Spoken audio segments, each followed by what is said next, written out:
December 14th, 1812, the Niemen River, Poland. A Prussian general stands at the crossing point, counting what remains of the largest army ever assembled in European history. 6 months ago, 685,000 men marched east across this same river. French, German, Italian, Polish, Dutch, Swiss, Croatian, Portuguese. They crossed with flags flying, drums beating, confident they would force the Russian Empire to its knees within weeks. Now the general watches them return. Fewer than 10,000 soldiers capable of fighting stumble across the frozen river. Their uniforms are rags. Their faces are blackened with frostbite. Their eyes are hollow, distant, the eyes of men who have seen hell. Behind them, over the following days, another 30,000 stragglers crawl westward.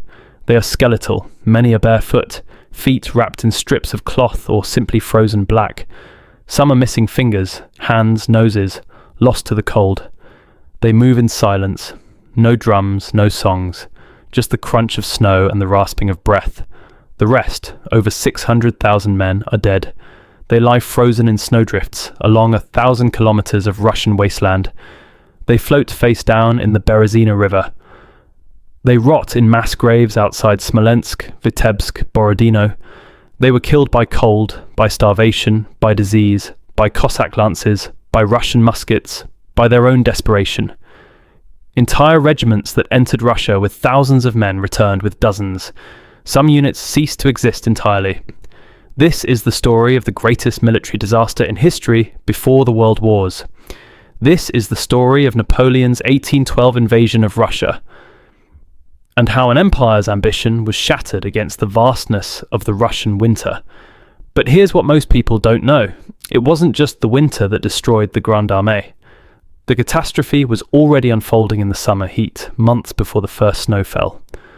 The decisions that doomed 600,000 men were made in palaces and on battlefields, driven by pride, miscalculation, and a fatal underestimation of an enemy's will. Before we begin, I need to ask something. If this story reaches you, it's because people like you chose to engage with history that matters. A like or a comment helps this reach more people who need to understand what happened here and why it still matters. The 600,000 men who never came home deserve to be remembered, and more than that, they deserve to be understood. Now, to understand how it ended in frozen horror, we must go back to where it began, at the height of Napoleon's power, when the world seemed to bend to his will. The French Empire controls the continent, from the Atlantic coast to the Russian border, from Hamburg to Rome, from the Netherlands to Naples. 70 million people live under Napoleon Bonaparte's direct or indirect rule. It is the largest European empire since Charlemagne, and it was built in barely 15 years by a man born into minor Corsican nobility. Napoleon's rise defies probability. General at 24. First consul at 30. Emperor at 35, placing the crown on his own head in Notre Dame Cathedral, while Pope Pius VII watched in silence. The symbolism was deliberate. Napoleon bowed to no one, not even God's representative on earth. His military record justifies the arrogance. At Austerlitz in 1805, he crushed the combined armies of Austria and Russia so thoroughly that the Austrian emperor sued for peace within days. At Jena Auerstedt in 1806, he annihilated the Prussian military machine in a single afternoon. The same Prussian army that had terrified Europe under Frederick the Great. At Wagram in 1809, he defeated Austria again, forcing them into alliance through marriage to Archduchess Marie-Louise.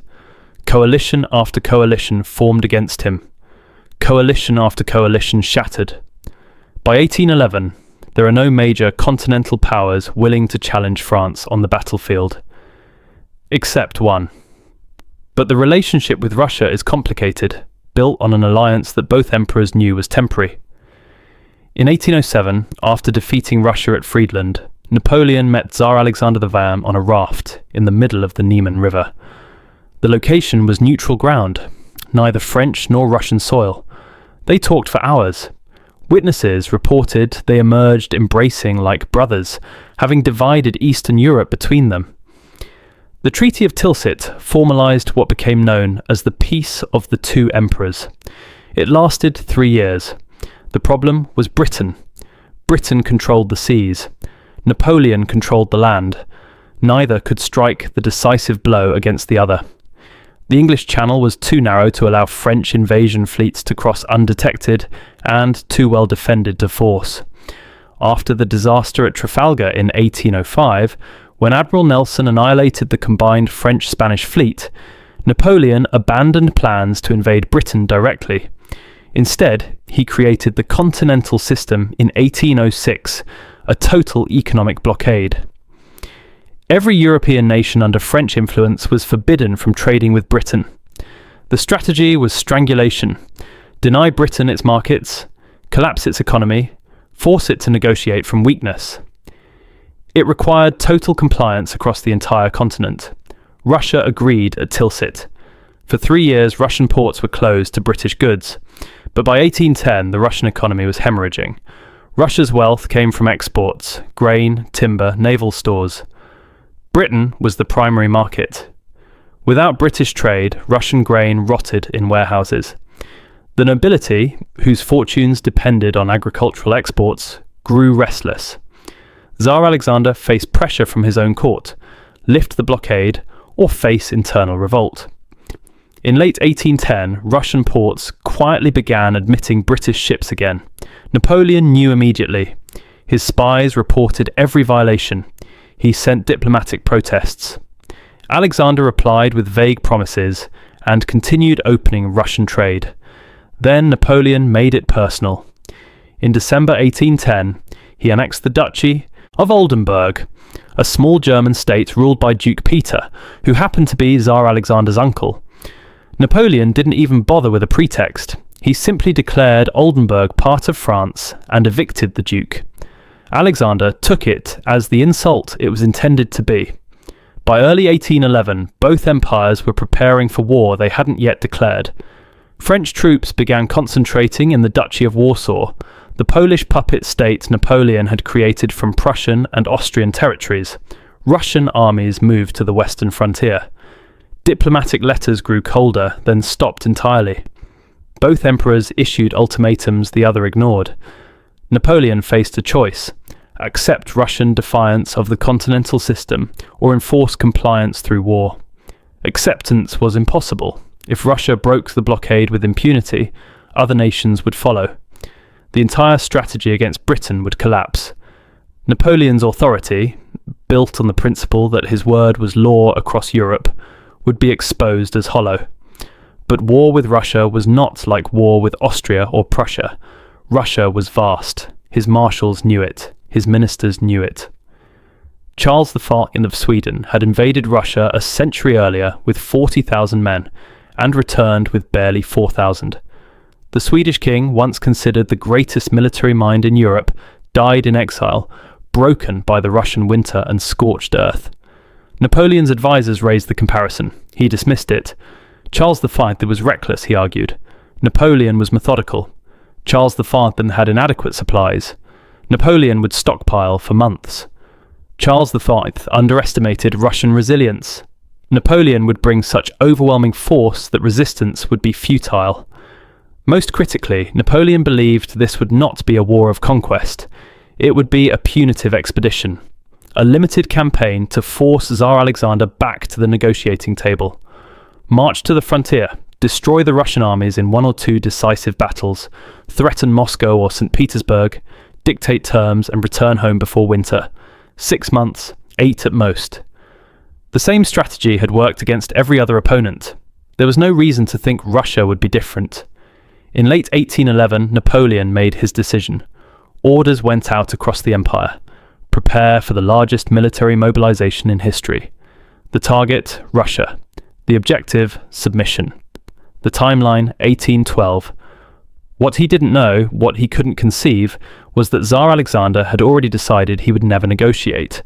Not after the first battle, not after the 10th, not if Napoleon reached Moscow itself.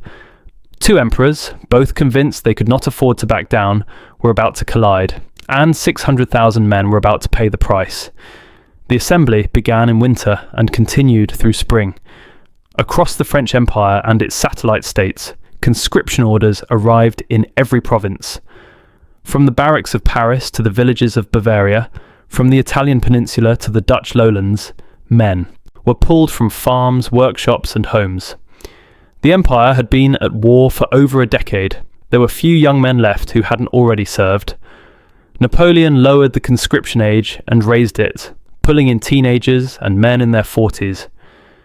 This was not just a French army. It couldn't be. France alone couldn't field the numbers Napoleon demanded.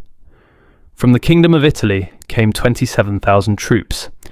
From the Confederation of the Rhine, the collection of German states under French protection, came nearly 120,000 Bavarians, Saxons, Westphalians and troops from smaller principalities.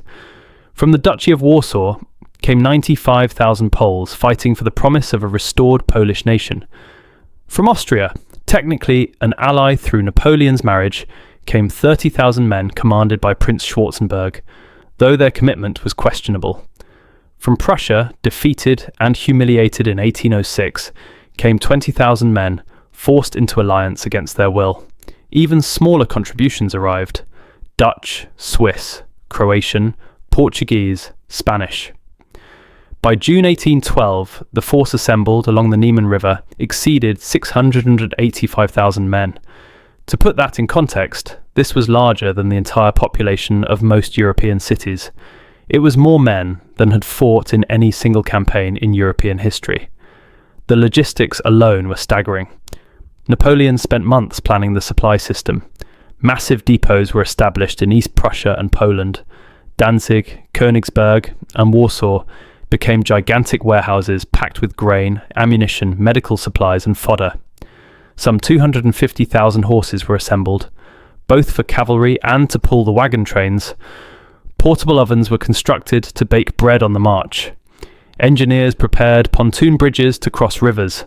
Mobile hospitals were organised. The preparation was meticulous. Napoleon had always excelled at logistics. It was one of the keys to his success, moving armies faster and keeping them supplied better than his opponents could manage. The army was organised into three main groups.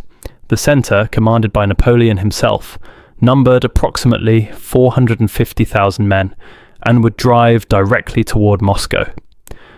The northern wing, under Marshal MacDonald, about 32,000 men, would advance towards St. Petersburg, threatening Russia's western capital. The southern wing, under Prince Schwarzenberg, about 34,000 Austrians, would guard the right flank and tie down Russian forces in Ukraine. By mid-June, the entire force was positioned along the Niemen River, the border between the Duchy of Warsaw and the Russian Empire. On the opposite bank, silence. Russian patrols had withdrawn. No shots were fired. The frontier was empty. June 23rd, 1812, evening. The first French units began crossing the Niemen on pontoon bridges near Kaunas. Engineers had worked through the night to position the floating bridges across the river. Infantry crossed in columns, boots thundering on the wooden planks. Cavalry followed, horses nervous at the swaying beneath their hooves. Then artillery, the heavy guns dragged by teams of horses, the pontoons groaning under the weight. Napoleon himself crossed on June 24th, riding with the Imperial Guard, his elite veterans the core of every major victory. Witnesses recorded that the crossing took 4 full days at all designated points. The tramping of hundreds of thousands of boots made the ground shake. Dust clouds rose so thick they darkened the sky. Local Lithuanians watched from a distance, terrified and awed. Once across, Napoleon issued a proclamation to the Grande Armée. Soldiers, the Second Polish War has begun. The first ended at Friedland and Tilsit. At Tilsit, Russia swore eternal alliance with France and war with England. She now breaks her oath. Russia is drawn onward by fate. Her destiny must be fulfilled. The soldiers cheered. Many of them believed this would be over quickly. Russia would offer battle, Napoleon would win, as he always won, and they would be back in their garrisons by autumn. The march east began. Almost immediately, problems emerged. The roads of Lithuania and Poland were not like the paved highways of France or the maintained routes of Germany. They were dirt tracks that turned into rivers of mud after rain. The summer of 1812 brought heavy storms in the first weeks. the primitive roads became nearly impassable. Wagons sank axle deep. Artillery pieces had to be manhandled through the muck by dozens of men. Traffic jams stretched for kilometres as units bottlenecked at river crossings and narrow passes. The supply system, so carefully planned, began breaking down within days. Supplies that were supposed to move forward by wagon sat stranded in depots because the roads couldn't handle the traffic. The army was advancing faster than the logistics could support. Commanders started implementing Napoleon's traditional strategy: live off the land. Foraging parties scoured the countryside for food, fodder and supplies. But Lithuania and Poland were not the rich farmlands of Germany or Italy. The population density was lower. Villages were smaller and poorer. There simply wasn't enough food to sustain an army of 685,000 men and 250,000 horses passing through. Soldiers began going hungry, not starving yet, but eating half rations, then quarter rations. The horses had it worse. Horses require enormous amounts of fodder, around £20 per day for a cavalry mount, more for draft horses pulling artillery and wagons. The countryside couldn't provide it. Horses began weakening, then collapsing. Within the first week, hundreds were dying daily. Within 2 weeks, thousands. Dead horses lined the roads. The army marched past rotting carcasses that bloated in the summer heat, attracting clouds of flies. The stench became unbearable. Without horses, wagons were abandoned. Without wagons, supplies couldn't move forward. Without supplies, soldiers starved. And then disease arrived. Typhus broke out first, spread by lice in the unwashed uniforms, in the cramped quarters where men slept pressed together. Then dysentery from contaminated water sources. Soldiers drank from streams, and rivers polluted by the hundreds of thousands of men and animals passing through. Within days of drinking, they developed violent diarrhea. Dehydration killed many. Weakness incapacitated more. By the end of June, less than a week into the campaign, the Grand Army's medical services were overwhelmed. Field hospitals filled with men too sick to march. Officers faced a grim choice: leave the sick behind to recover, and likely be captured or die, or slow the entire army's advance. Most were left behind. The pace of advance was brutal. Napoleon was pursuing the Russian armies, trying to force them into battle before they could escape deeper into Russia. Units marched 30, sometimes 40 kilometers per day in summer heat. Men collapsed from exhaustion and heat stroke. More were left by the roadside. Desertion began, first a trickle, then a steady stream. Men from the satellite states, Poles, Germans, Italians, saw their friends dying of disease and starvation before a single battle had been fought. Some slipped away at night, others simply stopped marching and let the columns pass them by. By mid-July, the Grand Army had advanced roughly 300 kilometers into Russia. They had not yet fought a major battle, and they had already lost over 130,000 men, nearly 20% of the force that crossed the Niemen. Dead from disease, dead from starvation, dead from exhaustion, deserted, straggling, left behind in hospitals, the army bleeding out before the war had truly begun. Napoleon knew the numbers. His staff reported the losses daily, but he remained confident. The Russians were ahead of him, withdrawing eastward. When he caught them, he would destroy them in battle, as he had destroyed the Austrians at Austerlitz, the Prussians at Jena. One decisive victory would end this. He just had to catch them. What he didn't yet understand was that the Russians had no intention of giving him the battle he wanted. Not yet. Not until they had chosen the ground. Not until the Grand Army had bled itself to the point where victory, even if Napoleon won the field, would be hollow. The trap was already closing. Napoleon just couldn't see it yet. The Russian armies were retreating. But it wasn't panic, it was calculation. 2 Russian commanders controlled the western frontier forces, and they hated each other. General Mikhail Barclay de Tolly commanded the First Western Army, 120,000 men positioned near Vilna. A Baltic German in Russian service, Barclay was methodical, cold, a strategist who saw war as mathematics. His soldiers respected his competence but never loved him. The Russian nobility saw him as a foreigner, Prince Pyotr Bagration commanded the Second Western Army, 45,000 men positioned nearly 100 kilometers south of Barclay. A Georgian prince, Bagration was fire and honour, a battlefield commander who led cavalry charges personally. His men adored him. The court adored him. He despised Barclay's caution and said so in letters to anyone who would listen. Their armies were separated, vulnerable to being defeated individually. Napoleon saw the gap and drove straight for it, a wedge between the two forces, planning to destroy each before they could unite. Barclay saw it coming. He ordered immediate retreat. Bagration, furious but recognizing the danger, withdrew south. Napoleon's advance guard, commanded by Marshal Murat, reached Vilna on June 28th, expecting battle. They found an empty city. Supplies were gone. The Russian army had vanished eastward. Napoleon pushed forward. Surely the Russians would turn and fight. No army could simply retreat forever. But Barclay kept withdrawing, and as he withdrew, he burned. Russian troops torched grain stores before leaving villages. They drove cattle and livestock east with the army. They poisoned wells. They set fire to barns and warehouses. Entire villages went up in flames as the Russian rearguard passed through. The French advance encountered nothing but ash and abandoned buildings.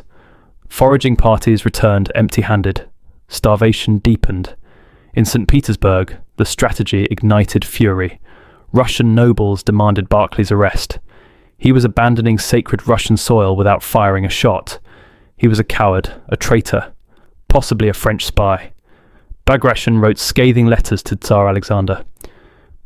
For God's sake, send someone to command the army who has some determination.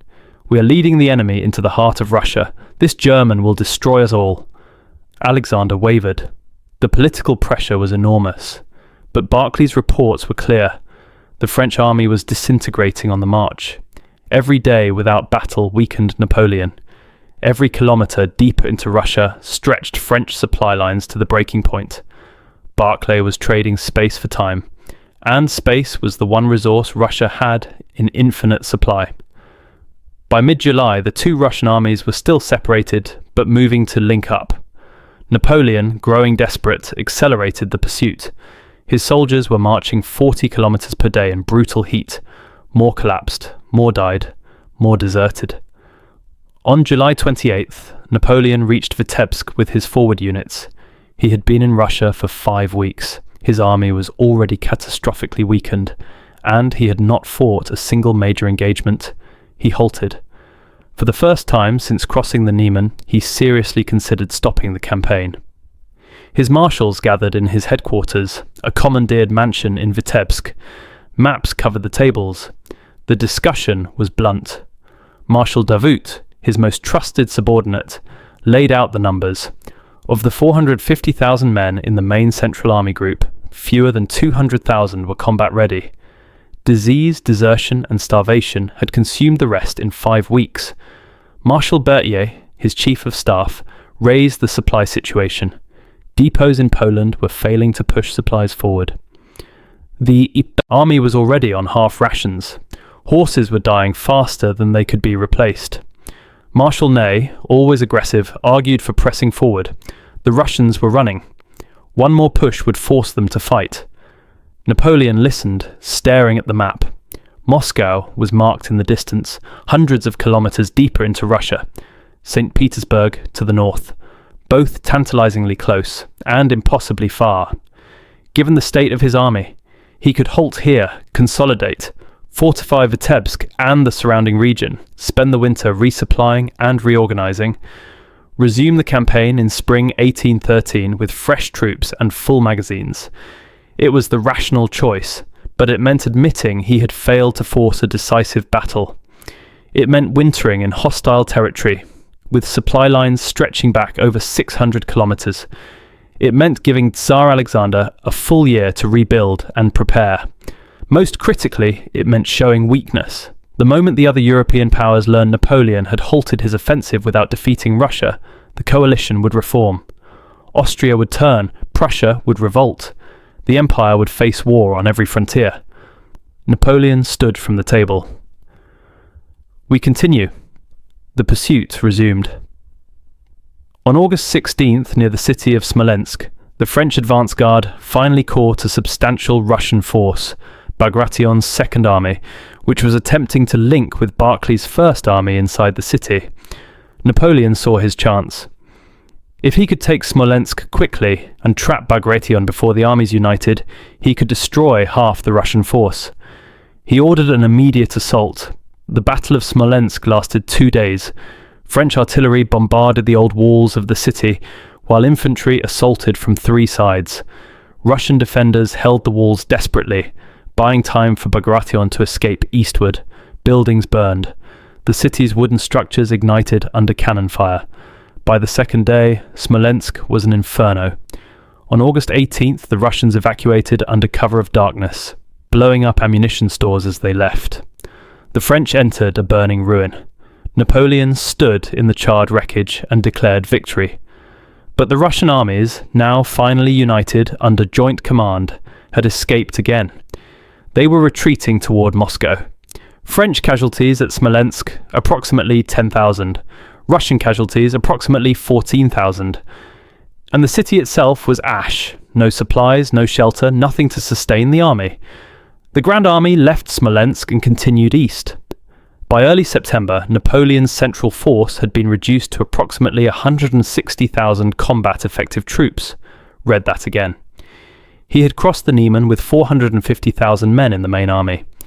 In 10 weeks, disease, starvation, desertion, and relatively minor combat had consumed nearly 2/3 of his force, and he still hadn't fought the decisive battle he needed. His officers were now openly questioning the campaign. Marshal Murat, commanding the cavalry advance guard, reported his horses were so weak they could barely trot. Marshal Davout warned that the army could not sustain another month at this pace. Even Marshal Ney, the most aggressive of Napoleon's subordinates, privately admitted the situation was dire. But Moscow was ahead. Moscow, the ancient capital. Moscow, the heart of Russia. Moscow with its supplies and shelter and symbolic weight. If Napoleon took Moscow, Tsar Alexander would have to negotiate. No ruler could allow his capital to fall without suing for peace. It had never happened. The loss of a capital meant the end of resistance. Napoleon convinced himself this was true. On September 5th, French scouts reported Russian forces had stopped retreating. They were digging in near a village called Borodino, about 125 kilometers west of Moscow. Finally, the Russians were going to fight. Napoleon rode forward to observe the Russian positions personally. Through his telescope, he could see earthwork fortifications being constructed on low ridges, artillery batteries positioned on high ground, infantry columns moving into defensive positions. The Russian army had turned to face him at last. Marshal Berthier asked the obvious question: do we attack? Napoleon stared at the Russian lines. His army was exhausted, starving, and depleted. But the Russians were finally offering the battle he had pursued for 3 months. If he declined, they might retreat again, deeper into Russia, closer to winter, further from his supply lines. This might be his only chance. "We attack," Napoleon said. "Prepare the army for battle." September 7th, 1812, the Battle of Borodino. The battle that would become the bloodiest single day of the Napoleonic Wars. The battle that would change nothing and doom everything. September 7th, dawn. 135,000 Russian soldiers stood in defensive positions across rolling hills and forest ridges. They had spent 2 days digging earthwork fortifications, flèches, angular dirt walls reinforced with timber, positioned to create overlapping fields of fire. At the centre of the line rose the Great Redoubt on Raevsky Hill, a massive earthwork battery holding 18 heavy cannon. Commanding them was General Mikhail Kutuzov, newly appointed after Tsar Alexander finally bowed to political pressure and removed Barclay. Kutuzov was 67 years old, fat, missing an eye from an old wound, given to falling asleep during planning meetings. The court loved him because he was Russian, not a Baltic foreigner. Soldiers loved him because he had survived 50 years of war and still led from the front. He hadn't wanted this battle. He agreed with Barclay's strategy. Retreat. Let space and time destroy the French. But the Tsar, the nobility, and his own officers demanded a stand. So Kutuzov chose the ground carefully. Defensive positions that would maximize Russian artillery and minimize French maneuverability. Opposite them were 130,000 French and Allied troops prepared to attack. They had 587 cannon. Napoleon had established his command post on a low hill with clear sight lines to the battlefield. At 6 a.m. he gave the order. The French guns opened fire. Over 500 cannon fired simultaneously. The sound was a physical force that shook the ground. Smoke erupted in massive clouds. Cannonballs screamed through the air and crashed into Russian positions, tearing through earthworks and men with equal indifference. The Russian batteries answered. Another 600 plus guns firing. The world became noise and smoke and iron. This was the Napoleonic era's version of industrial slaughter. Artillery could fire 2 to 3 rounds per minute. Solid shot, iron cannonballs, could punch through multiple men in a row. At closer range, canister shot turned cannon into giant shotguns, spraying hundreds of metal balls that shredded entire formations.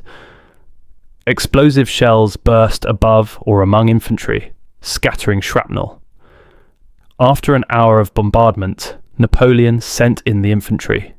French columns, masses of men in tight formation, advanced toward the Russian flèches on the left of the line. These were the fortifications held by Bagration and his corps. The French were to take them, collapse the Russian left, and roll up the entire position.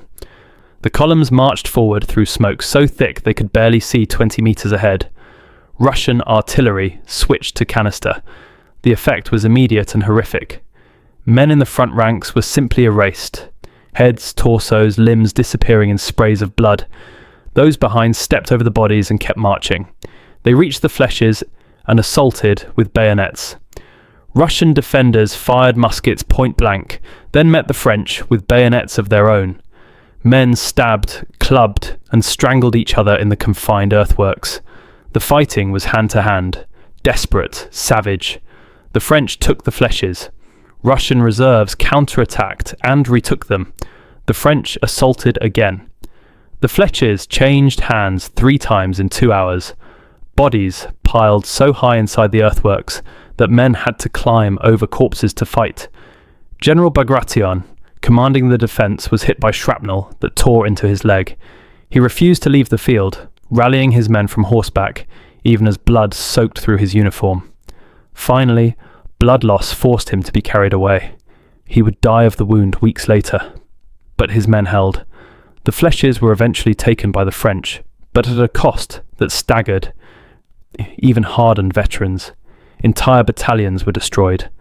Regimental commanders died leading charges. Colonels fell. Majors took command and died minutes later. Captains led companies until they too were killed. Marshal Ney, commanding one of the assaulting corps, had his horse shot out from under him, then another, then a third. He continued on foot, sword in hand, leading his men forward through the smoke and fire. While the flèches were being contested, the centre of the battlefield became a horror of its own. The great redoubt on Raevsky Hill was the key to the Russians' position. Whoever held it controlled the battlefield. Napoleon ordered a massive assault. French heavy cavalry, cuirassiers in steel breastplates and helmets, formed up for the charge. These were shock troops designed to smash through defensive lines by sheer weight and speed. Behind them, infantry prepared to exploit the breach. At 9 a.m, the cuirassiers charged. Imagine it, thousands of armoured men on massive horses, moving from trot to canter to gallop, lances and sabres levelled. The ground shaking beneath the hooves, the sound like continuous thunder. The Russian artillery opened fire with canister at 200 metres. Horses and men went down in heaps, tumbling and screaming. The charge barely slowed. At 100 metres, Russian infantry fired massed musket volleys. More cavalrymen fell. The survivors crashed into the Russian lines. For a few minutes, the cuirassiers broke through. They reached the great redoubt, sabring gunners and driving Russian infantry back. French infantry rushed forward to support. Then Russian reserves, Cossack cavalry and line infantry, counterattacked. The French were driven out. The redoubt remained in Russian hands. Napoleon's subordinate, General Caulaincourt, his master of horse and a personal friend, led another cavalry charge at the Great Redoubt an hour later. He reached the earthworks, fighting hand-to-hand with Russian soldiers. A bayonet took him in the chest. He died instantly. Napoleon received the news without visible reaction. He called for another assault. By noon, the Great Redoubt had been assaulted 4 times. French casualties were mounting catastrophically, but so were Russian losses. Both sides were feeding men into the grinder, neither willing to yield. At 2:00 p.m, a coordinated French assault, infantry, cavalry, and massed artillery, finally overwhelmed the Great Redoubt's defenders. French troops seized the position and turned the Russian guns around, firing into the Russian rear. The Russian centre buckled. For a moment, it looked like the entire line might collapse. Kutuzov, watching from his command post, committed his last reserves. Columns of Russian infantry and cavalry counterattacked toward the redoubt, trying to retake it. The fighting on and around Raevsky Hill became apocalyptic. Artillery from both sides fired into the melee, killing their own men along with the enemy. Cavalry charged and countercharged. Infantry formations dissolved into mobs of men stabbing and shooting at anything that moved. The hill was carpeted with bodies, French and Russian so intermixed that in the smoke it was impossible to tell the lines apart. And then something strange happened. Napoleon, watching from his command post, had one force remaining that he had not yet committed, the Imperial Guard. His elite reserves, 20,000 strong, the best troops in the Grande Armée, veterans of a dozen campaigns, fiercely loyal, supremely trained. His marshals begged him to send them in. Marshal Ney rode to Napoleon. Personally, "Give me the Guard, and I will take the entire Russian army." Napoleon refused. Historians still debate why. He was ill, suffering from a severe cold, possibly a bladder or urinary infection that left him in constant pain and difficulty. He seemed strangely passive throughout the battle, issuing orders mechanically, but without the fire and intuition that had won him so many previous victories. Some argue he knew, on some level, that even if he destroyed the Russian army here, he had no reserves left for what came after. Some argue he was simply too sick to think clearly. Some argue it was caution, born from knowing how far he was from France, how weak his army already was. Whatever the reason, the Imperial Guard did not attack. The decisive blow was never delivered. By 6 p.m, after 12 hours of continuous slaughter, the guns began to fall silent. The Russian army, battered, bleeding, with entire divisions shattered, withdrew in relatively good order toward Moscow under cover of darkness and smoke. Kutuzov recognized he could not hold the field another day, but his army was intact enough to retreat. The French held the battlefield. Technically, this was a victory. Napoleon issued a bulletin declaring a great triumph. The cost: French and Allied casualties. Approximately 30,000 killed and wounded.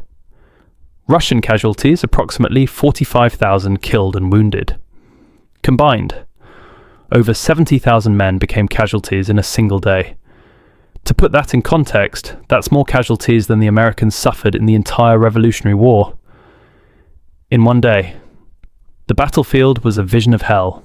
Bodies lay in heaps, especially around the flèches and the Great Redoubt. Wounded men screamed for water, for help, for death. The cries continued through the night. Medical services on both sides were completely overwhelmed. Men with survivable wounds bled out waiting for treatment. Those with serious wounds were simply left to die. Soldiers walked through the carnage in a daze. Some wept, some vomited. Veterans of Austerlitz and Jena, battles they thought were the worst they would ever see, said they had never witnessed anything like Borodino. Marshal Ney, surveying the field, was asked if it was a victory. He replied, "Victory? This is a massacre, not a victory."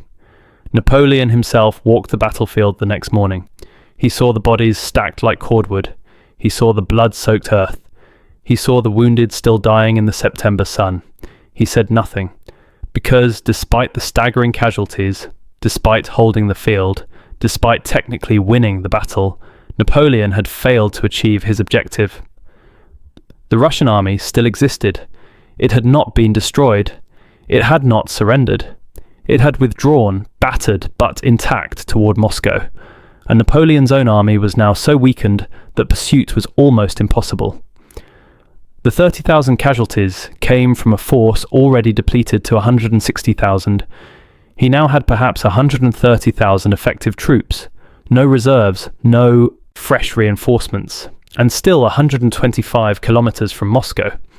But Moscow was ahead, and Napoleon convinced himself that taking the city would end this. On September 14th, 7 days after Borodino, the French advance guard entered Moscow. The city was empty, and that night it began to burn. September 14th, 1812. The French vanguard reached the outskirts of Moscow. Marshal Murat, commanding the advance cavalry, expected resistance, barricades, artillery positions, street fighting. Instead, his scouts reported the city gates open and undefended. He rode forward cautiously with a squadron of hussars. The streets were empty. No soldiers, no civilians, no movement except shutters banging in the wind. The silence was unnatural for a city that normally held 270,000 people. Moscow stretched before them across hills above the Moskva River, a sprawling mass of wooden buildings, merchant quarters, Orthodox churches with golden domes and colourful onion spires, monasteries, palaces.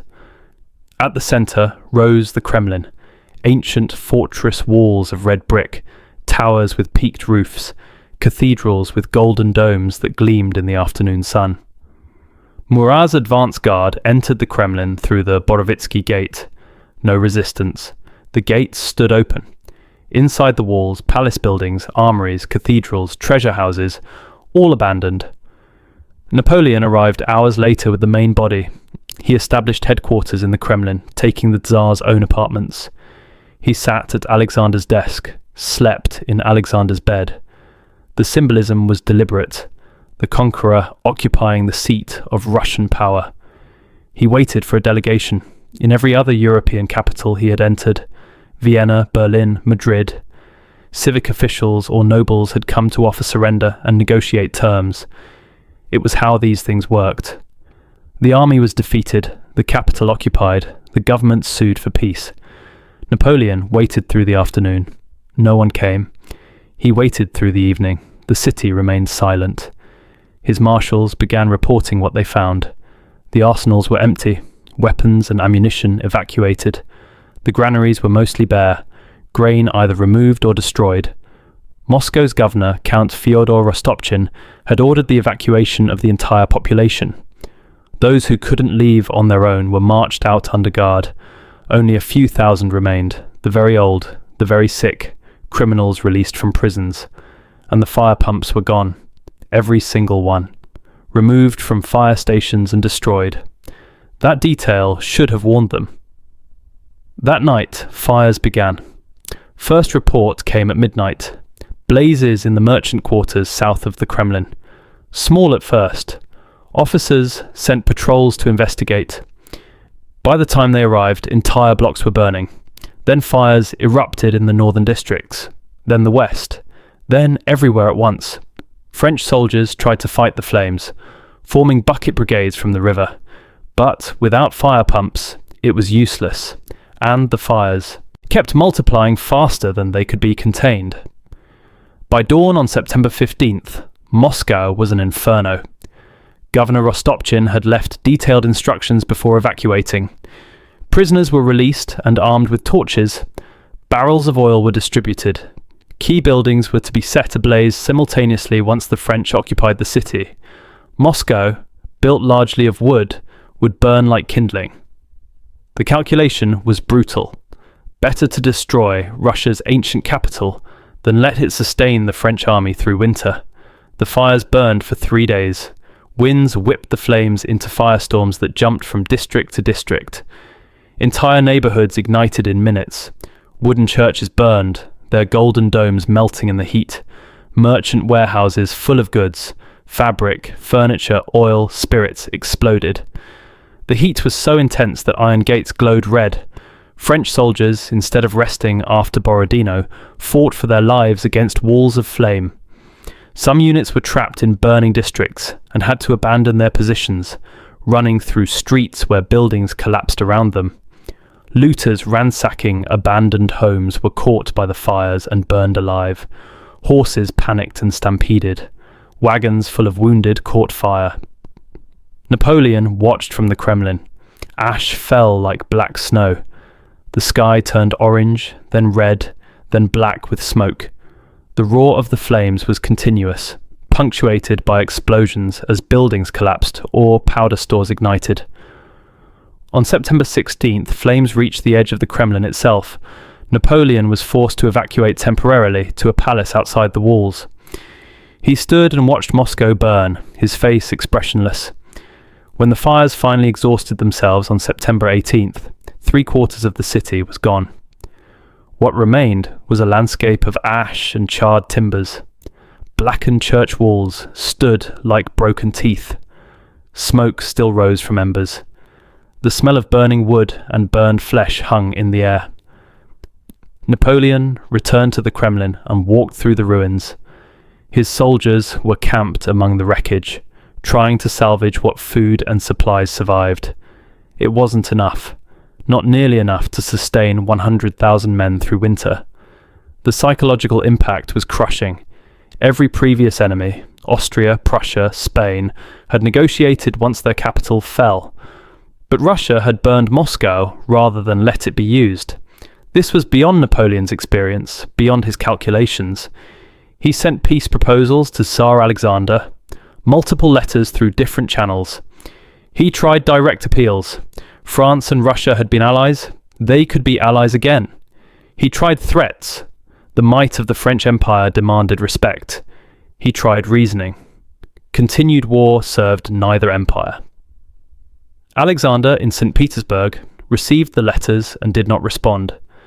Days passed, then weeks.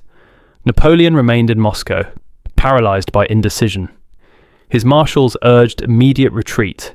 It was late September, winter wood. Arrive soon, the army was in no condition to stay, but retreat without a treaty, without even acknowledgement from Alexander, meant admitting total failure. Marshal Berthier presented the numbers. The army had approximately 100,000 effective troops in and around Moscow, supplies sufficient for perhaps 3 weeks. Horse cavalry was nearly gone, most mounts dead or dying. Artillery horses were starving. The men were exhausted, demoralized, and increasingly ill. Marshal Murat argued they should retreat while they still could. The roads were passable, the weather still mild, the army still organized enough to fight if necessary. Napoleon kept waiting. Surely Alexander would respond. Surely this couldn't continue. Surely there would be negotiations. 5 weeks passed. By mid-October, snow was falling. Supplies were nearly exhausted. Soldiers were slaughtering the few remaining horses for meat. Disease was spreading through the crowded camps, and still no word from St. Petersburg. On October 18th, Russian forces under General Kutuzov attacked a French outpost at Tarutino, south of Moscow. It was a small engagement, but it signalled that the Russian army, rebuilt and reinforced since Borodino, was no longer simply retreating. They were preparing to attack. Napoleon called a council of war that evening. His marshals gathered in the Kremlin. The discussion was short. They had to leave, now, before Russian forces cut the roads west, before winter made retreat impossible, before the army disintegrated completely. Napoleon issued the order on October 19th. The Grande Armée would withdraw from Moscow. He still believed they could retreat in good order, reach Smolensk, resupply from the depots there, and winter in friendly territory. The campaign had failed, but the army could be saved. Next year, with reinforcements, they could try again. Every assumption in that plan was wrong. At 10 a.m. on October 19th, the retreat began. The army formed columns and marched southwest, hoping to retreat through southern territories that hadn't been devastated by the advance. The soldiers looked back at Moscow's ruins as they left. Some felt relief to be finally leaving the cursed city. Others felt dread at what lay ahead. They were right to be afraid. Within days, the retreat would transform from orderly withdrawal to nightmare. Within weeks, it would become the worst military disaster in history. The trap hadn't been Moscow. The trap was the 1,000 kilometers of Russian winter between Moscow and safety, and it was about to close. October 24th, 1812. 5 days into the retreat, the French advance guard, pushing southwest toward Kaluga, collided with the Russian army at Maloyaroslavets, a small town on the Lusha River.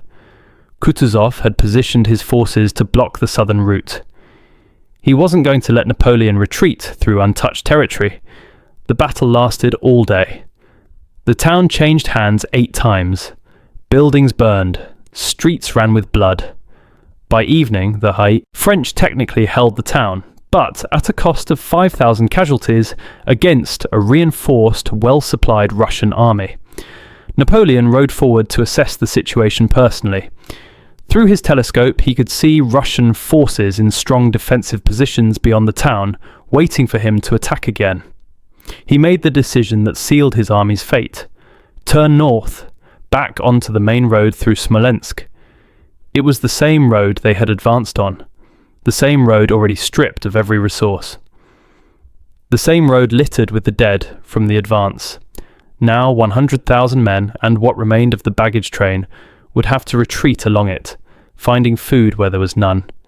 Through terrain the Russians knew perfectly. Marshal Murat protested.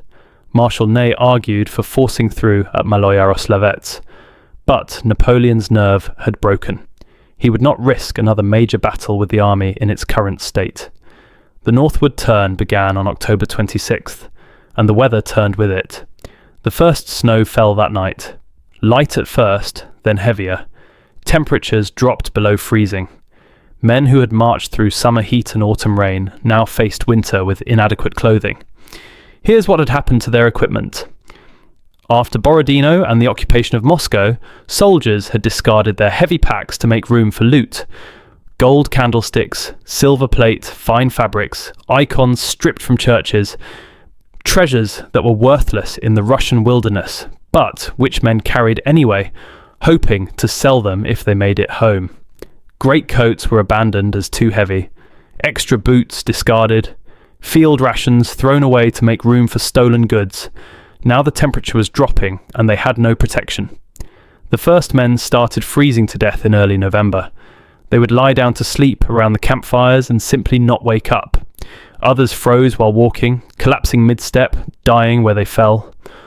Frost bit fingers, toes, noses, ears. Flesh turned white, then black. Amputation without anesthesia became routine. Many who survived the amputation died of infection days later. The horses died faster than the men. A horse requires massive amounts of fodder. There was none. The horses ate bark stripped from trees, then leather from harnesses, then nothing. They weakened, collapsed, and died by the thousands. Every dead horse meant an abandoned wagon. Every abandoned wagon meant lost supplies. Every lost supply meant more starvation. Artillery pieces were abandoned when the horses pulling them died. Cannon that had been dragged from France to Moscow were left in ditches. Ammunition wagons left behind. Within 2 weeks, the Grande Armée had lost the majority of its artillery. And then the Cossacks appeared. Russian light cavalry, superb horsemen from the southern steppes, began shadowing the retreat. They didn't attack the main columns. They picked off stragglers. Any man who fell behind, for any reason, was dead. The Cossacks would ride down on isolated soldiers, spear them with lances, strip the bodies, and vanish. The retreat became a running horror, where stopping meant death, and continuing meant exhaustion. Men marched until they literally couldn't take another step, collapsed, and were left behind. The sounds of Cossack hoofbeats and screaming behind the column became constant.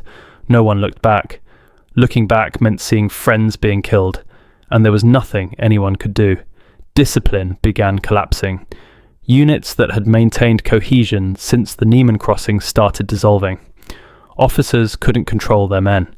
Soldiers became individuals concerned only with survival. They fought each other over scraps of food. They killed wounded comrades to steal their boots or coats. The veneer of civilization stripped away by hunger and cold. Russian peasant partisans added to the nightmare. These were not regular soldiers. They were villagers armed with axes, pitchforks, hunting muskets, people whose homes had been burned, whose livestock had been stolen, whose families had been killed by the French advance. They wanted revenge. They ambushed small French detachments. They attacked foraging parties. They crept into camps at night and slit throats. They captured soldiers and beat them to death, or burned them alive, or buried them in snow. The war had become savage on all sides.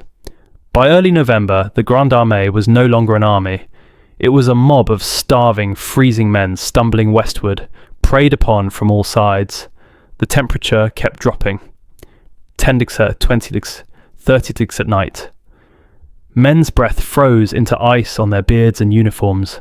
Eyelids froze shut. Fingers were too numb to hold weapons, so muskets were simply discarded.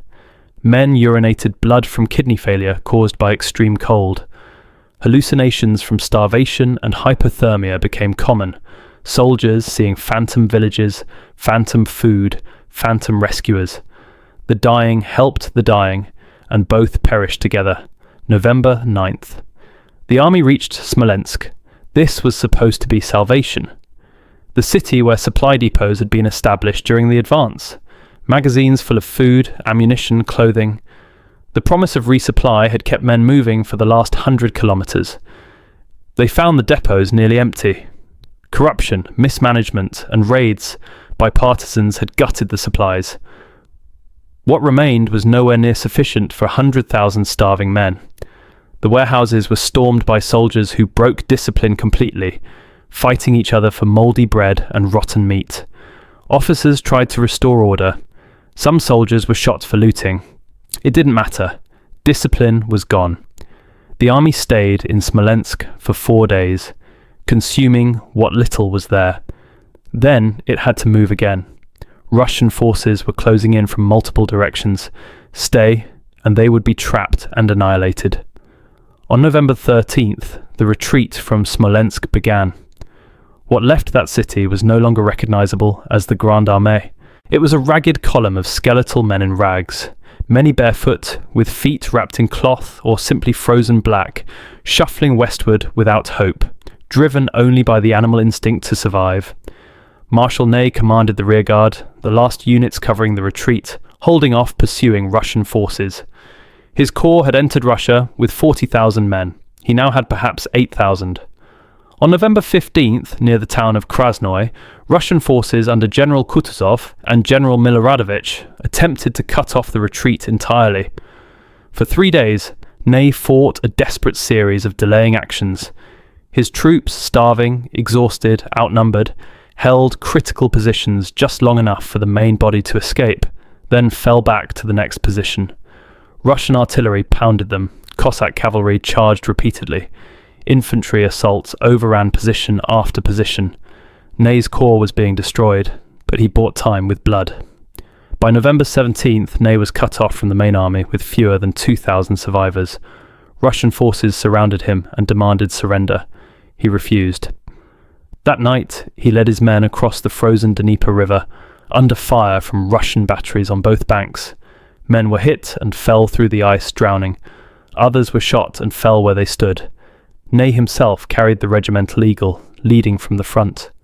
On November 18th, he reached the main French column with approximately 900 men, barely 1/10 of what he'd started with at Krasnoy. Napoleon, who had assumed Ney was dead or captured, embraced him. "I have 300 millions in my treasury," he said, "and I would give them all for Marshal Ney." But money couldn't save them now. The temperature dropped further. 35 degrees at night. Men literally froze solid while sleeping, their bodies found in the morning in sitting or crouching positions, frozen in place. The cold did things that seemed impossible. Musket barrels became so brittle they shattered. Metal buttons froze to flesh. Men who touched them with bare hands lost skin. Vodka froze solid in canteens.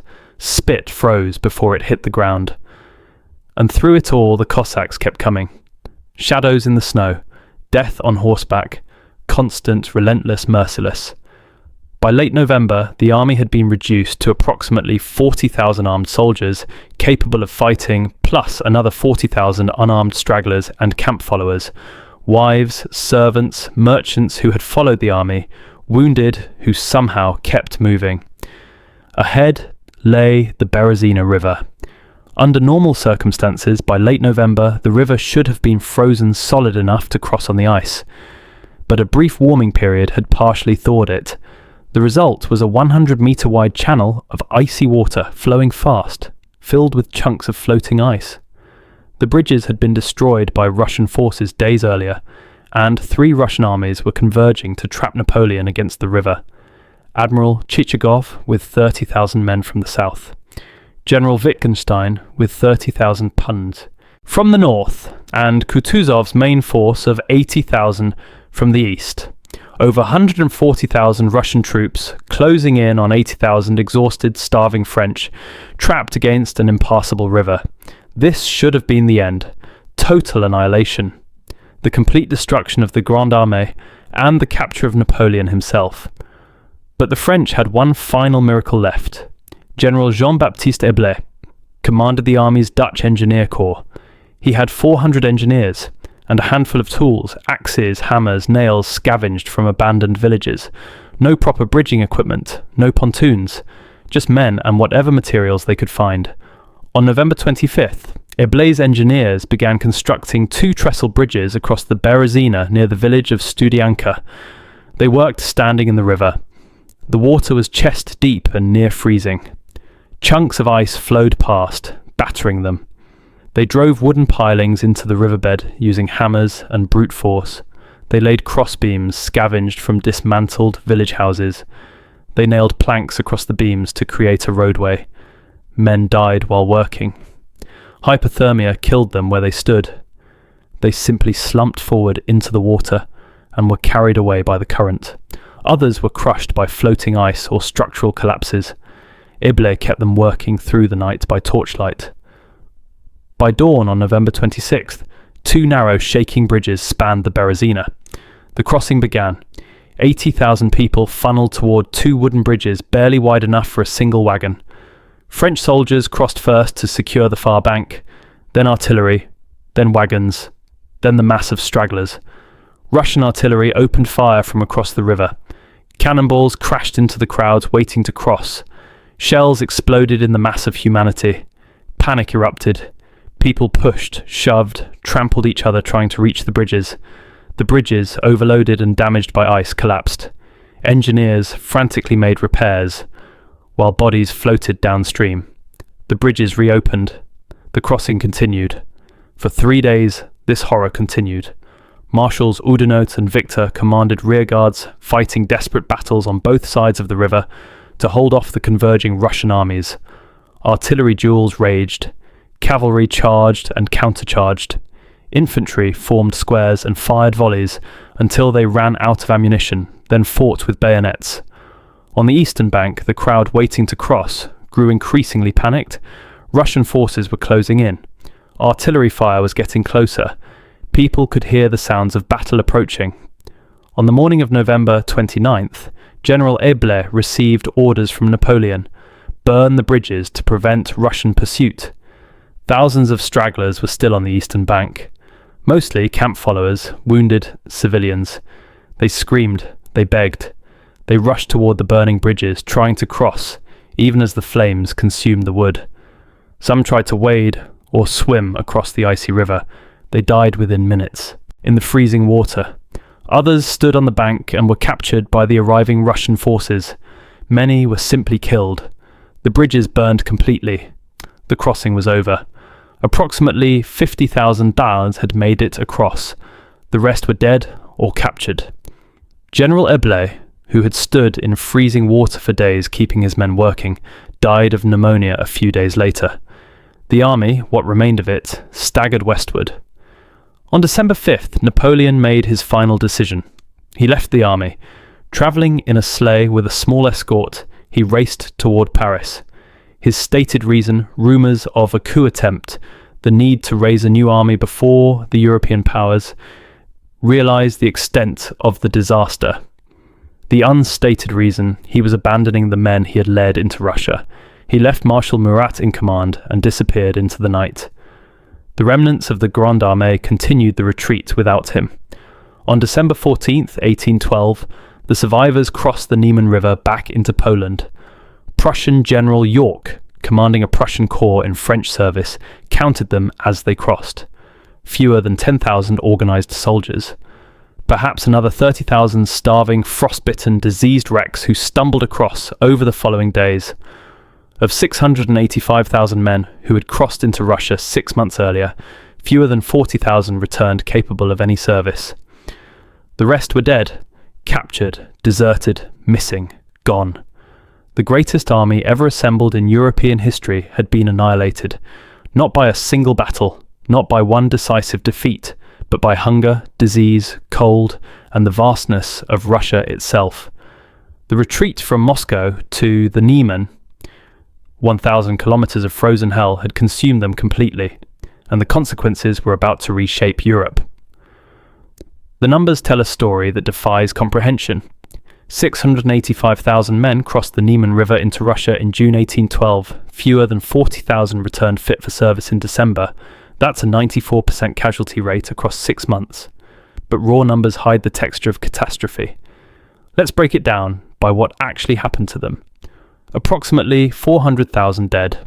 Not in battle, most never fired a shot in anger. They died of typhus in the first weeks, dysentery in the summer heat, starvation on the advance, freezing on the retreat. They died of infected wounds that would have been survivable with proper medical care. They died of exhaustion, simply lying down and never getting up. They died of gangrene from frostbite. They died drowning in the Berezina. They died with Cossack lances in their backs. Approximately 100,000 captured. Most were marched to prisoner camps in Siberia. Many died on the march there, another 1,000 kilometers through Russian winter. Those who survived the march faced years in brutal conditions. Of the 100,000 captured, fewer than 20,000 ever saw their homes again. Approximately 50,000 deserted during the campaign. Germans, Poles, Italians, who saw their units disintegrating and slipped away to try to survive on their own. Most died anyway, hunted by partisans, killed by peasants, frozen in forests. Some made it home, most didn't. The remaining 95,000 were invalided, scattered across Eastern Europe, or died in hospitals in the months after. The material losses were equally catastrophic. Over 200,000 horses perished. These weren't just cavalry mounts, they were the transportation system of the entire army. Draft horses pulled artillery, ammunition wagons, supply trains, ambulances. Without horses, the army lost mobility, firepower, and logistics simultaneously. Nearly 1,000 artillery pieces were abandoned. Cannon that represented years of industrial production that had been dragged from France across Germany and Poland and into Russia, left in snowdrifts and ditches. The entire baggage train was lost. Everything. Field hospitals, portable forges, pontoon bridging equipment, engineering tools, paymaster chests, regimental records, officers' personal effects. Now look at specific units to understand what this meant on a human scale. The 18th Line Infantry Regiment entered Russia with 3,600 men, returned with 300. The 4th Line Regiment, 3,000 Deltons and 200 out. The Württemberg Corps from southern Germany, 16,000 entered Russia, 500 returned. That's 96.9% casualties. The Westphalian Corps, 23,000 soldiers. Fewer than 1,000 came home. The Italian Royal Guard ceased to exist entirely. Every single man killed, captured, or missing. The Portuguese Legion, 9,000 men. Approximately 400 survived. 18 French generals were killed. 42 more were wounded or captured. These were Napoleon's trained senior commanders, irreplaceable men with decades of experience. Think about what that meant for the towns and villages they came from. A village in Bavaria sends 60 young men to war. 2 return. Every family has lost someone. Multiple families have lost everyone. The demographic impact is catastrophic, an entire generation of men gone. Who will work the farms? Who will continue the family lines? Who will care for the aging parents? This pattern repeated across Europe. German states were particularly devastated. Some lost nearly their entire military-age male population. The social and economic consequences would last for decades. For France itself, the disaster came on top of 20 years of near-constant warfare. The Revolutionary Wars, 1792-1802, had already consumed hundreds of thousands. The Napoleonic Wars added hundreds of thousands more. Now Russia had taken another 250,000 French soldiers. France was running out of men. Napoleon understood this immediately. That's why he abandoned the army in early December and raced back to Paris. Not to escape danger, he'd faced danger before, but because he needed to control the narrative and begin conscription before his enemies realized how completely he'd been destroyed. He reached Paris on December 18th, 1812. The same day, he issued his 29th bulletin, the official report of the Russian campaign. It was a masterpiece of propaganda and misdirection. The bulletin acknowledged losses, but blamed them entirely on the early and rigorous winter. It minimized the scale of the defeat. It emphasized French victories at Smolensk and Borodino. It portrayed the retreat as an orderly withdrawal forced by weather, not a catastrophic collapse. The famous final line, "The health of the emperor has never been better." The message, Napoleon was fine. The army had been defeated by weather, and France remained strong. None of it was true, but it bought him time. Within weeks, Napoleon began issuing conscription orders. He lowered the draft age to 16. He called up the class of 1814 a year early. He recalled veterans who had been discharged. He demanded new contingents from Allied states. By spring 1813, barely 4 months after the Russian disaster, Napoleon had raised a new army of over 200,000 men. It was an astonishing achievement. It was also meaningless, because while Napoleon was rebuilding, Europe was rising against him. December 30th, 1812, Prussia. General Johann von Yorck, commanding the Prussian corps that had been forced to serve with the French, signed the Convention of Tauroggen with Russian representatives. Without authorization from his king, Yorck withdrew the Prussian corps from the French alliance and declared neutrality. It was an act of insubordination that could have resulted in his execution. Instead, it sparked a national uprising. The Prussian king, Friedrich Wilhelm III, had been a reluctant French ally since Prussia's humiliating defeat in 1806. Now seeing the French army destroyed and his own general defecting, he made his choice. On February 28, 1813, Prussia formed an alliance with Russia. The Sixth Coalition was forming. Russia, having driven the French from their territory, didn't stop at the border. Kutuzov's armies pushed into Poland, then into Prussia. Tsar Alexander, who had seemed weak and indecisive in 1811, was now the liberator of Europe. Austria watched and calculated. Technically still allied to France through Napoleon's marriage to Archduchess Marie-Louise, the Austrians had contributed troops to the Russian campaign, but kept them deliberately uninvolved in major fighting. Now with France weakened, Austria began secret negotiations with Russia and Prussia. Sweden joined the coalition under Crown Prince Jean-Baptiste Bernadotte, formerly one of Napoleon's own marshals, who saw an opportunity to settle old scores and expand a Swedish influence. Britain, which had been fighting France alone for years, poured money and weapons into the continental allies. By March 1813, Napoleon faced a coalition of Russia, Prussia, Sweden and Britain, with Austria preparing to turn against him. He won battles that spring and summer. At Lutzen in May, at Bautzen later that month, French forces defeated Prussian and Russian armies. Napoleon's tactical genius hadn't abandoned him, but the victories were hollow. His new army was made up of teenage conscripts, not veterans. They fought bravely, but lacked experience. They won battles, but couldn't exploit victories because they lacked cavalry. The horses were dead in Russia. They took ground, but couldn't hold it because they lacked numbers to garrison territory. And every battle cost casualties Napoleon couldn't replace. The coalition could lose battles and rebuild.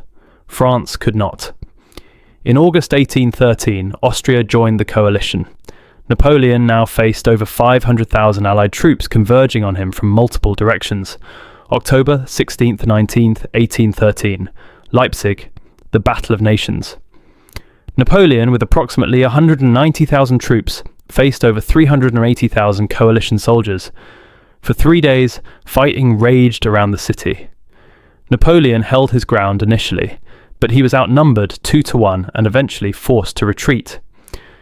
During the withdrawal on October 19th, the single bridge across the Elster River was prematurely blown, while thousands of French troops were still on the wrong side. They were captured or killed. Marshal Poniatowski drowned trying to swim his horse across. The retreat became a rout. French casualties at Leipzig, over 70,000 killed, wounded or captured. The Confederation of the Rhine, Napoleon's alliance of German states, collapsed. Every German state began defecting to the coalition. Allied armies invaded France from the east. By January 1814, coalition forces were on French soil for the first time in 20 years. Napoleon fought a brilliant defensive campaign, winning small battles against isolated enemy columns. But the Allies kept coming. By March, they were approaching Paris. On March 31st, 1814, Paris surrendered to coalition forces.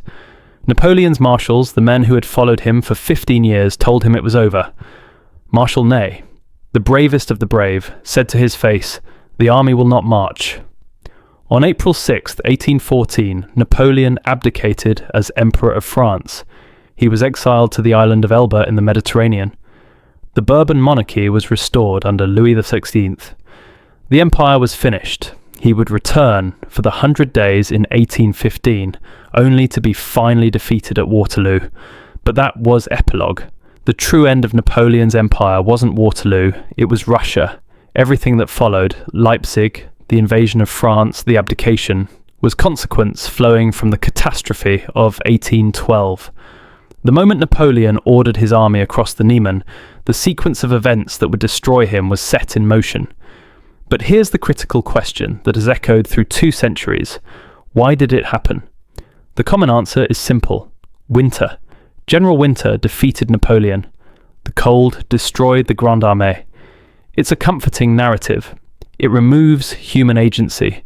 It makes the disaster seem like an act of God, unavoidable and blameless.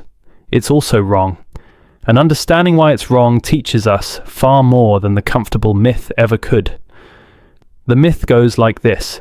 Napoleon invaded Russia with the largest army ever. Assembled. He advanced successfully through summer and early autumn. Then winter arrived early and with unprecedented severity.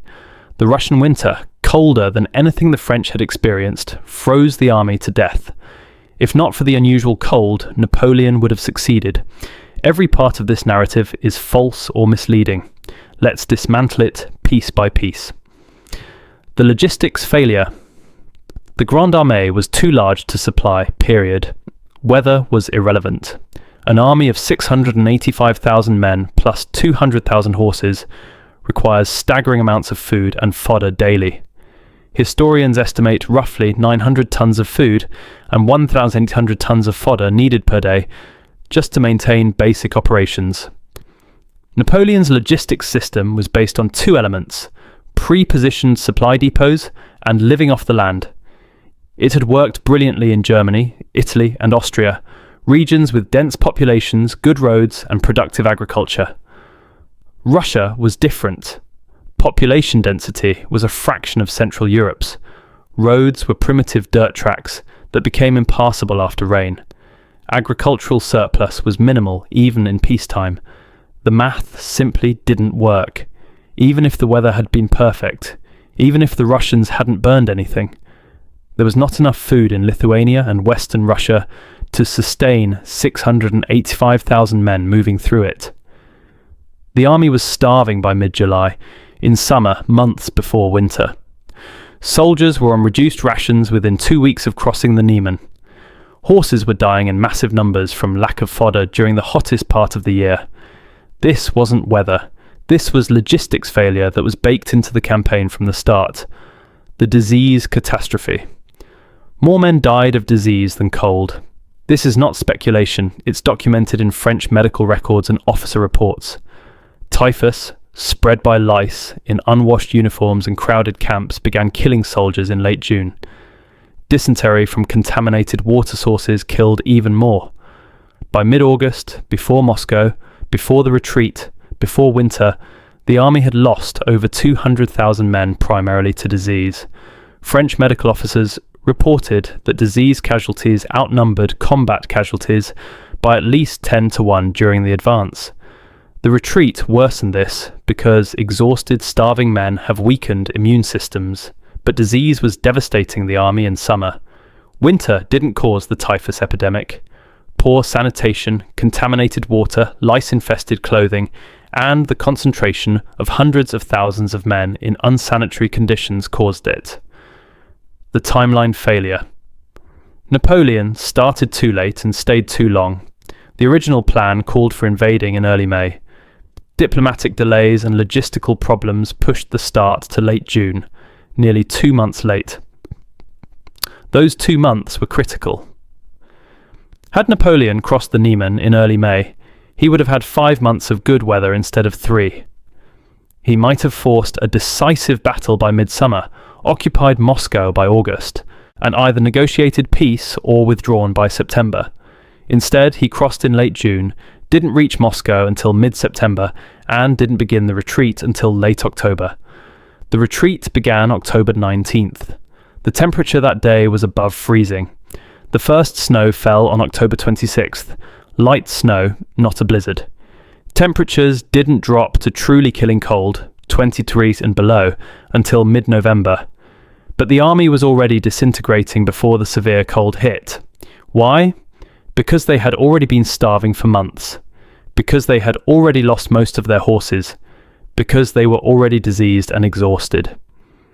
Winter delivered the final blow, but the campaign was failing before winter arrived. The decision to stay in Moscow for 5 weeks waiting for negotiations that never came. That was Napoleon's choice, not winter's imposition. The Russian strategy. The scorched-earth withdrawal was a deliberate Russian choice, not a natural disaster. Barclay de Tolly's strategy was controversial precisely because it was so calculated. Burn crops, drive livestock east, poison wells. Leave nothing for the French. Retreat deeper into Russia's vast interior, stretching French supply lines to the breaking point. The burning of Moscow was ordered by Governor Rostopchin. Fire pumps were deliberately removed. Prisoners were released and armed with torches. This was policy, not accident. Tsar Alexander's refusal to negotiate after Napoleon took Moscow was a choice. Every previous European monarch had sued for peace when their capital fell. Alexander refused. He was willing to sacrifice Moscow itself rather than submit. These were strategic decisions exploiting geography and climate as weapons, but weapons must be wielded. They don't fire themselves. Russian commanders turned winter and distance into tactical advantages through conscious choice. The myth of unusual cold. The winter of 1812-1813 was cold, but not unusually so for Russia. Meteorological records from the period show temperatures within normal ranges for a Russian winter. Moscow typically sees temperatures of 10 degrees to 20 degrees in November and December. That's exactly what occurred in 1812. The French experienced it as unprecedented because most had never experienced a continental winter. Soldiers from France, Italy, Spain, Portugal, they came from temperate maritime climates. A French winter rarely drops below 0 degrees. An Italian winter is mild. Encountering 20 deg felt apocalyptic to them. But for Russians it was normal. Russian soldiers were equipped and acclimated for it.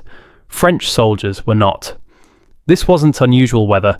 This was predictable Russian winter that Napoleon should have prepared for and didn't. The hubris factor. Napoleon underestimated Russian will and overestimated the decisiveness of battle. He assumed 1 or 2 victories would force negotiations, as they had with Austria after Austerlitz, with Prussia after Jena. He could not conceive that Alexander would refuse to negotiate after Borodino after the fall of Moscow. This was strategic blindness, born from a decade of victories. Every opponent had eventually submitted. Why would Russia be different? The answer: because Russia could trade space for time in ways Austria and Prussia could not. Because Russian culture and autocratic government meant Alexander could ignore public pressure in ways constitutional monarchs could not. Because Russian Orthodox Christianity framed the war as holy resistance against a foreign invader. Napoleon didn't understand his opponent. That's not weather, that's strategic failure. What actually happened? Here's the real sequence. The campaign was logistically unsustainable from day one. The army began dying of disease and starvation in summer. Russian scorched-earth strategy denied what little local supplies existed. Borodino was a Pyrrhic victory that solved nothing. The decision to occupy Moscow and wait for negotiations wasted 5 critical weeks. The retreat began too late, along a devastated route, with an army already weakened to the breaking point. Winter accelerated the collapse, but did not cause it. By the time severe cold arrived in mid-November, the army had already lost most of its horses, most of its artillery, its cohesion, and its discipline. The cold killed men who were already starving, diseased, and exhausted. It finished what logistics failure and disease had begun. Why the myth persists? Blaming winter is psychologically comforting. It removes human responsibility. It makes the disaster seem like an act of God, unavoidable, unforeseeable, blameless. It also served French propaganda purposes. Napoleon's 29th Bulletin explicitly blamed the early and rigorous winter while minimizing strategic and logistical failures. It was easier for French pride to accept defeat by nature than defeat by Russia.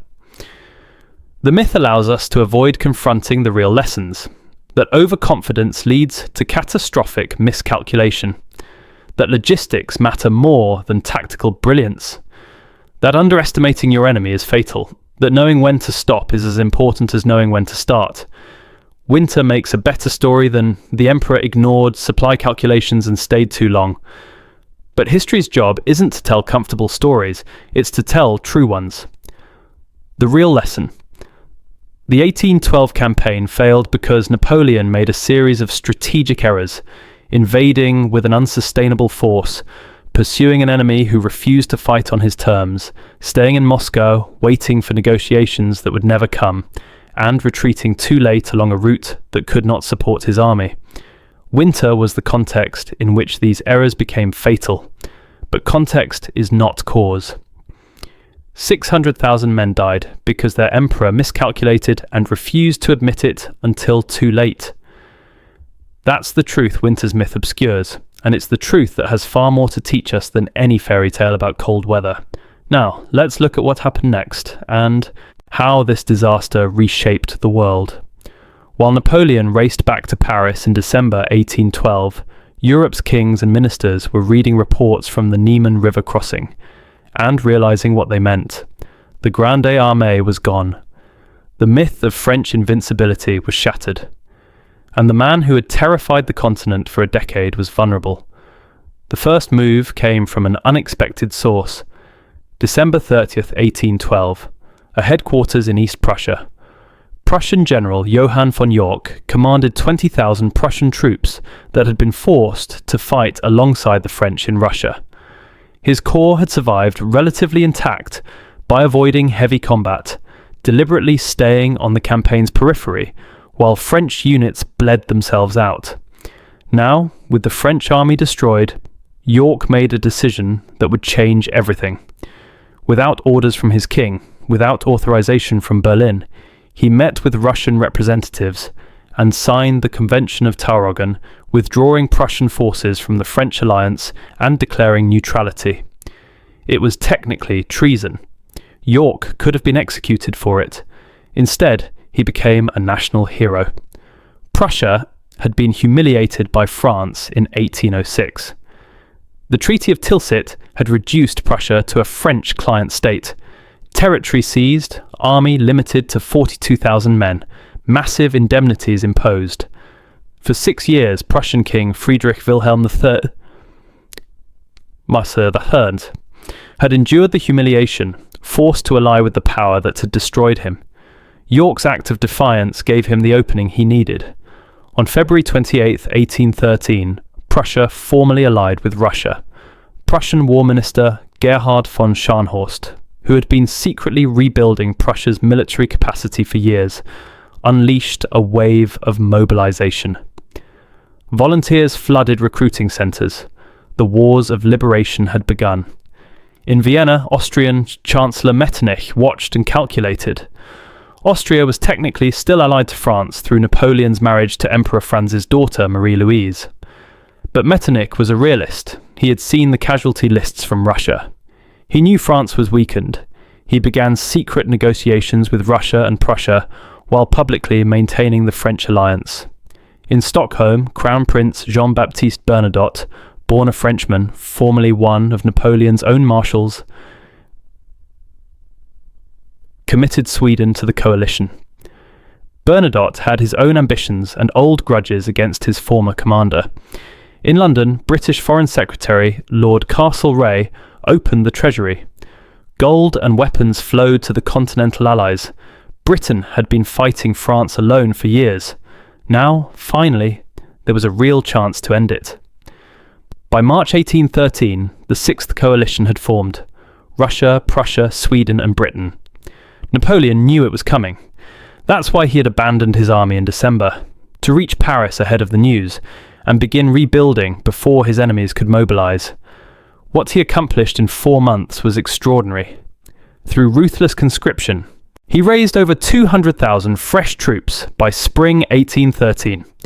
He called up the class of 1814 early, boys as young as 16. He recalled discharged veterans. He stripped fortresses of their garrisons. He demanded new contingents from allied states that were already wavering. By May 1813, Napoleon fielded an army again. He marched east to meet the coalition. At Lutzen on May 2nd, he defeated a Prussian-Russian army of 73,000 with 110,000 French troops. At Bautzen on May 20th to 21, he won again against 96,000 coalition soldiers. 2 victories in 3 weeks. Tactically brilliant, strategically meaningless. Here's why. The new army was made of conscripts, not veterans. They fought bravely but lacked experience. More critically, Napoleon had almost no cavalry. The horses were dead in Russia and couldn't be replaced quickly. Without cavalry, he couldn't pursue Fournal's defeated enemies or scout enemy positions effectively. He won battles, but couldn't destroy the armies he defeated. Meanwhile, coalition casualties were replaceable. They had vast reserves of manpower and Britain's gold to sustain operations. French casualties were not replaceable.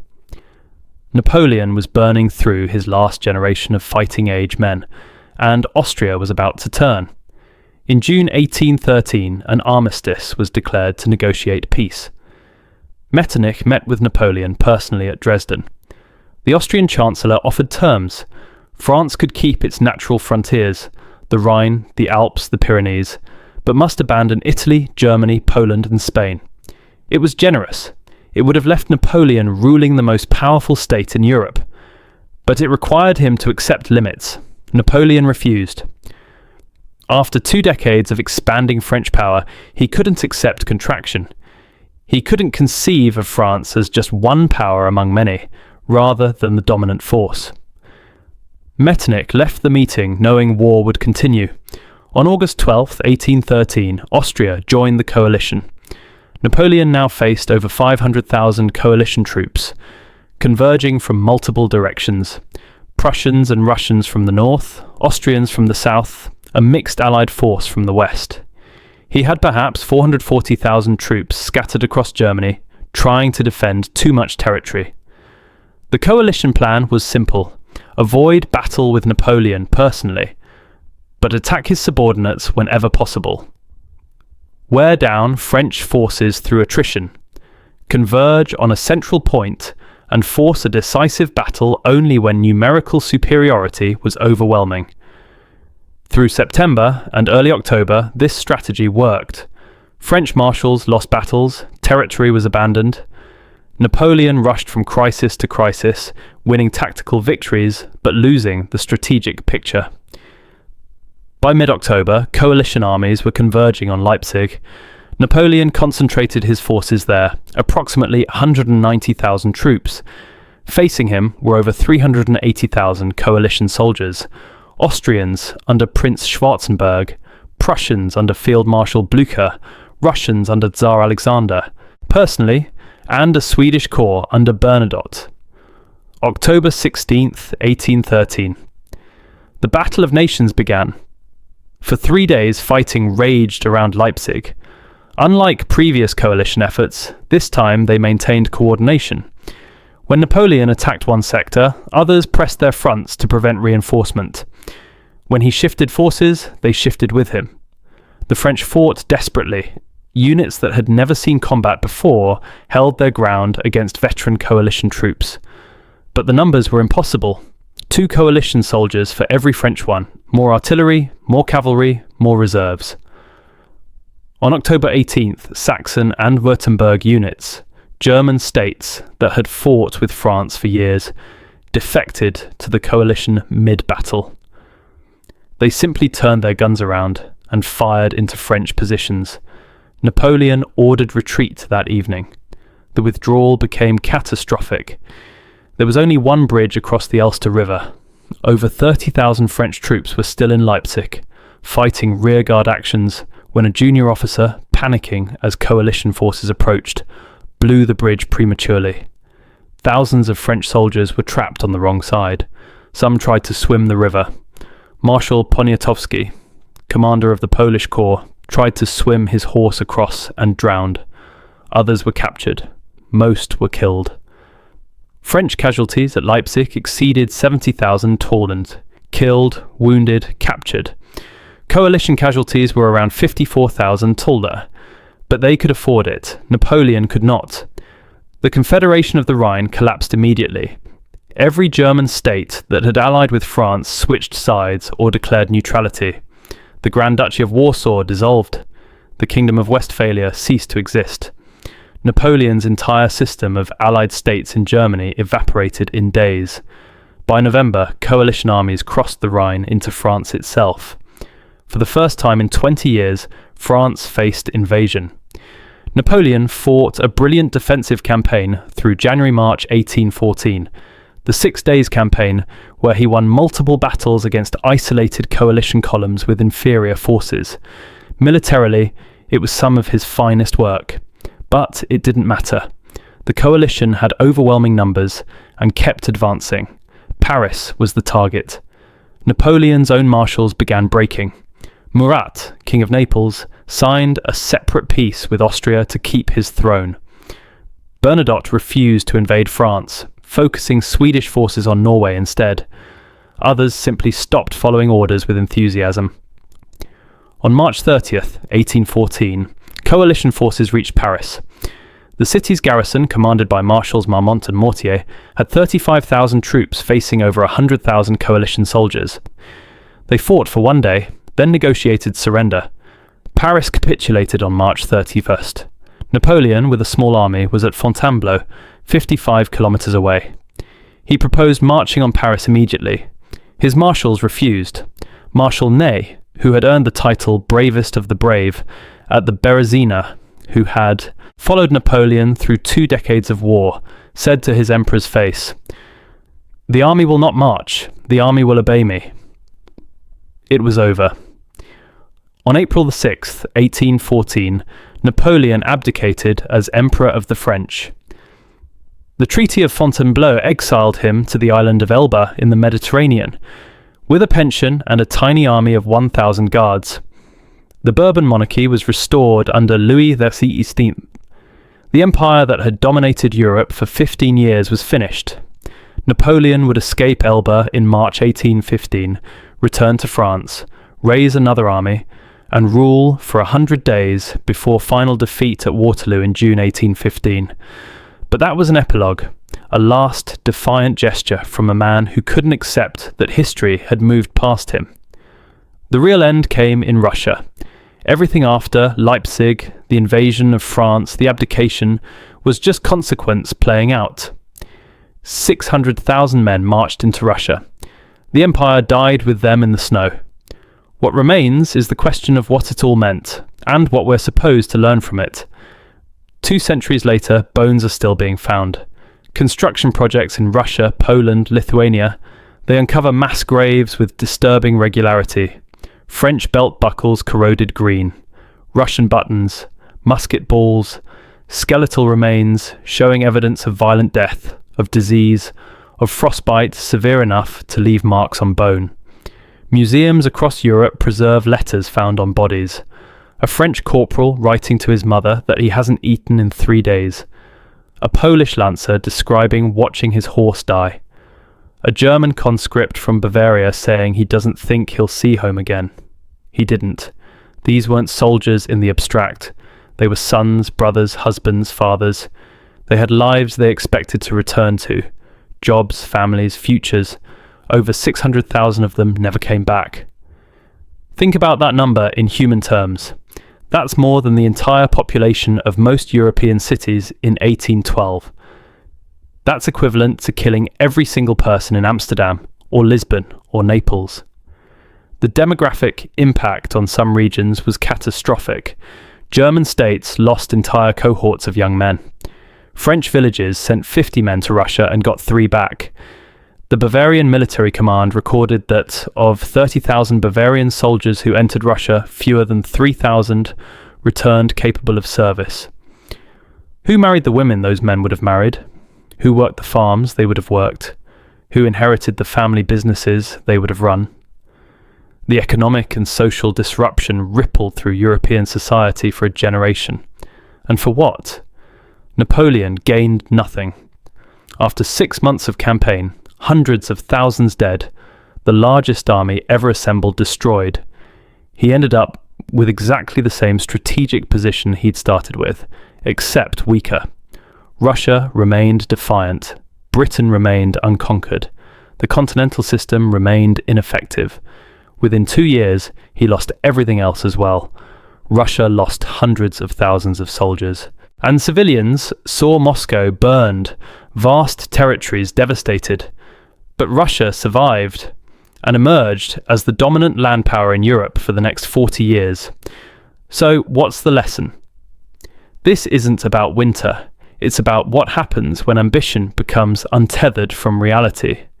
Napoleon built an empire through military genius and political brilliance. But he couldn't accept limits. Every victory convinced him the next victory was possible. Every enemy that submitted convinced him the next enemy would submit too. Russia was different, vast enough that space became a weapon, autocratic enough that Alexander could ignore pressure to negotiate, culturally resistant enough to burn Moscow rather than surrender. Napoleon couldn't see it because his experience told him all enemies were the same. The logistics failure was predictable. His own officers warned him. The supply calculations showed the army was too large.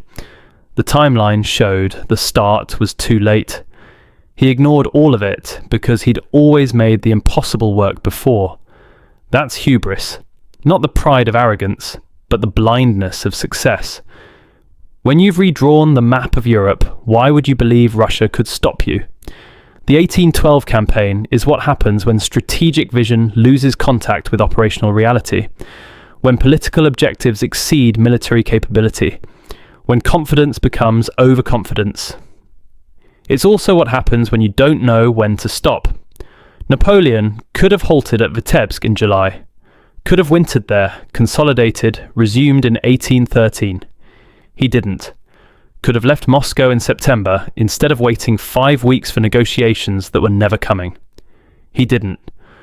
Could have accepted Metternich's terms in 1813 and kept France powerful. He didn't. Each decision, individually, made sense from his perspective. Together, they destroyed him. This pattern repeats through history. Leaders intoxicated by past success, convinced the rules that apply to others don't apply to them, pushing beyond sustainable limits because they can't conceive of failure. Hitler invaded Russia in 1941 with explicit references to Napoleon. Convinced he would succeed where Napoleon failed because German organisation was superior. He failed worse, losing an entire army group at Stalingrad in conditions that eerily mirrored 1812. The American experience in Vietnam followed similar logic. Superior military force applied to achieve political objectives without understanding the enemy's will or the sustainability of the commitment. Tactical victories that meant nothing strategically. The lesson isn't don't invade Russia in winter. The lesson is understand your enemy, match means to ends, know your limits, and recognise when you're wrong before catastrophe becomes inevitable. Napoleon was one of history's great military geniuses. He transformed warfare, law, administration across Europe. His impact on the modern world is incalculable, and none of it saved him when he made the same mistake. Every failed conqueror makes, believing that will and brilliance can overcome fundamental strategic reality. 600,000 men paid the price for that mistake. They died in Russian fields and forests and rivers, far from home, for objectives that were never achievable by the means employed. Their bones, still being discovered 2 centuries later, are history's way of insisting we remember. Not just that they died, but why. If this story affected you, if it changed how you think about leadership, limits, or the cost of ambition, help it reach others. Like, comment, share. These 600,000 dead deserve to be more than a footnote about winter. I want to hear from you. What's the lesson you're taking from this? Where do you see this pattern of hubris and overreach playing out today? Drop your thoughts in the comments. I read everyone and respond to as many as I can. Subscribe if you want more history that matters.